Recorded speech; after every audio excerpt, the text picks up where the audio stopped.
Why did I do this? Why did I cut this assay card open? Because it's provocative. It gets the people going. That's why. Because it's interesting. And if I do it, then you don't have to do it. And there are other issues on this gold bar as well that we're going to have a close look at. It's a pretty cool piece, and it is certainly worth cracking out of an assay card to have a good close look at what it's all about.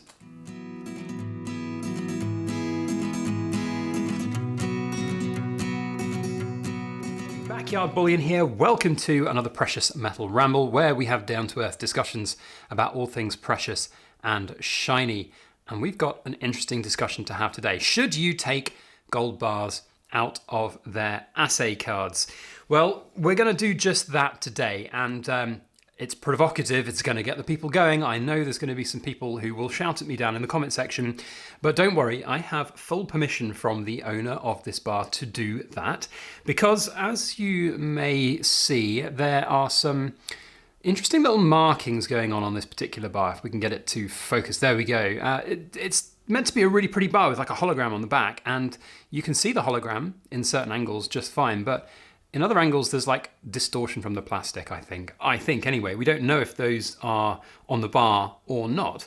And this subscriber of mine got in touch to say, would I be interested in opening it and to see whether it is just the plastic or the bar? And I said, sure, because it's provocative and it will get the people going. One of the most popular videos I've ever done was taking plastic off a Pressburg mint bar. So it's quite funny, really, what really does get those people going, let's say. So we're going to crack this out and have a look at it, and also talk a little bit about these, whether or not you should keep them in the assay cards. Now, before we crack it open fully, I did just want to make sure that it was indeed genuine, and we have the Sigma investor model here, and we can see quite quickly and easily that this bar is absolutely fine, reading perfectly in the green and on both sides. Now, if you've watched my video from earlier in the week, you will have seen I got a batch of gold in. That a lot of bars, small bars, were in assay cards, and some of them were a little bit difficult to read through those assay cards. But when they're a little bit bigger like this, it's pretty easy to do that through these machines. So you don't really need to take them out of the machines. Here we go. We're going to go through the looking glass. Oh, Cool Kids Club. Before we desecrate this assay card, you can quote me the serial number 135532 in the comments. So here we are through the looking glass. We are into the assay card. So if you are like a bullion business and perhaps you don't really have the facility to test the bars, well, that just fell out, didn't it? I should have perhaps thought about that, but hey, that's what we do. Then yes, you could potentially be concerned about a bar if it's not testing kind of perfectly through the Sigmas there. Taking it out, it's not really going to do a huge amount to devalue the bar itself. Interestingly, the markings here are on the bar itself, not the plastic. Let's see if we can get that showcasing just right on camera. There we go. So we can see those little marks there on the bar, which is a bit of a shame because it's a beautiful kind of hologram there with these absolutely stunning colors. Obviously, incredible security features to have on there. This is one of the cool effects that you can get with these bars. They are very, very nice, and you know, it is still a nice product, but those little blemishes there do detract somewhat from it, so a little bit of a shame to see those on there. But nevertheless, I don't think ultimately it's a massive problem. Now, the question about devaluing a bar by taking it out the assay card, there is definitely an argument to be had for that. Have I just devalued this bar considerably? Well, I would argue not massively. So spot price on this is a 10 gram bar. Spot price is probably around about £800 right now. In the assay card, you could get a little bit more for it. Now, I would argue that in a condition such as this, where we have these strange little markings on the bar, and you know, it's not perfect in that sense, could you still get the same premium as a perfect one? No. What premium would I put on this? I would still have put, I don't know, 40 quid on it maybe. So 840, you know, that's what, 2% premium. It's not a lot, but it adds up, and it's nice for people to have them in the presentation assay cards. Taking it out, I mean, realistically, it's spot price now, isn't it? Let's be honest, especially in a condition like this. You're never going to get more than spot price for it. Most dealers, if you present them with just this bar out of an assay card, they can't resell it. They're not going to resell it. They're probably just going to chuck it in a melting pot or in a batch of gold to batch send to the melters at some point. So they'll probably pay you down to 95% for it, something like that.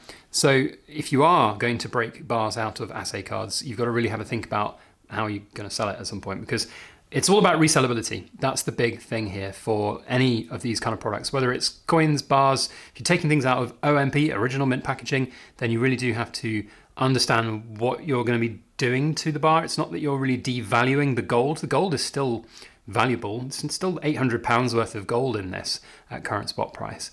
But what you are doing is limiting the ability for somebody else to take it and resell it.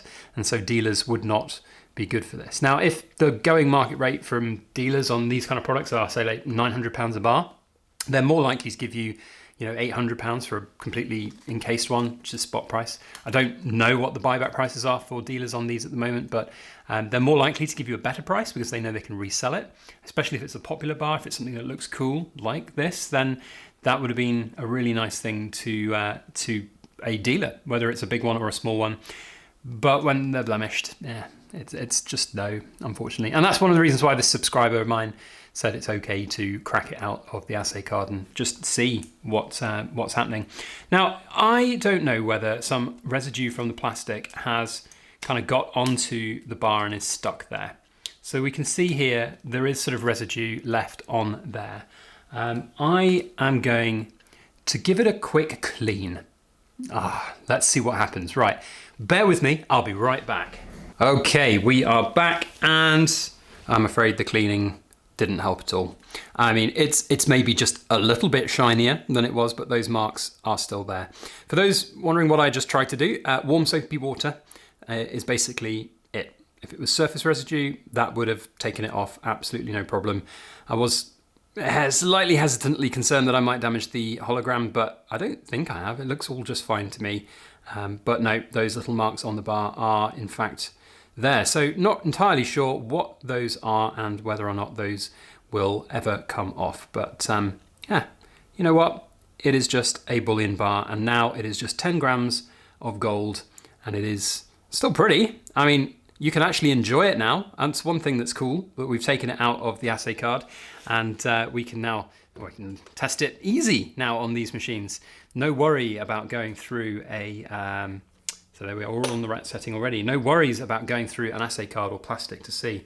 And you can see here easily that we are getting exactly the same result. I say exactly, I don't know what the reading was on the first time, 2.28.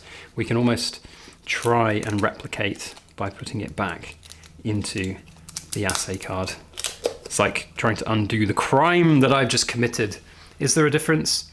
2.31, so a little bit of a difference in that reading number that's coming because of the plastic, but not enough to make me say it's a fake bar. So, hey, I have desecrated a gold bar. Well, I haven't really, but also I have, because there is some premium that will have been lost from that. But as I said, it's not my bar, and I had full permission from the owner of the bar to do that, to make some cool content, because it's provocative and it gets the people going. So shout at me all you like down in the comment section. It'd be great to hear what you've got to say on this subject. And let me know if you've got any of these bars and you've experienced similar issues with them, similar quality issues like this. It would be interesting to find out, if we can get into focus again, find out whether or not there is an ongoing problem with these at all. Something like that would be very interesting to find out.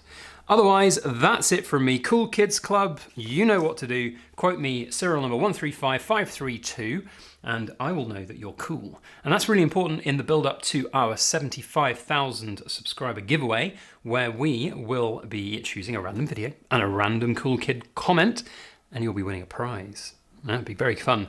Now, if you haven't subscribed, perhaps you should subscribe, because it'll help us get to 75,000 sooner, and you will not miss out on our giveaways. That's it from me. Thanks all for watching, and we'll see you on the next video. As always, please make sure that you like, share, comment, and subscribe for more.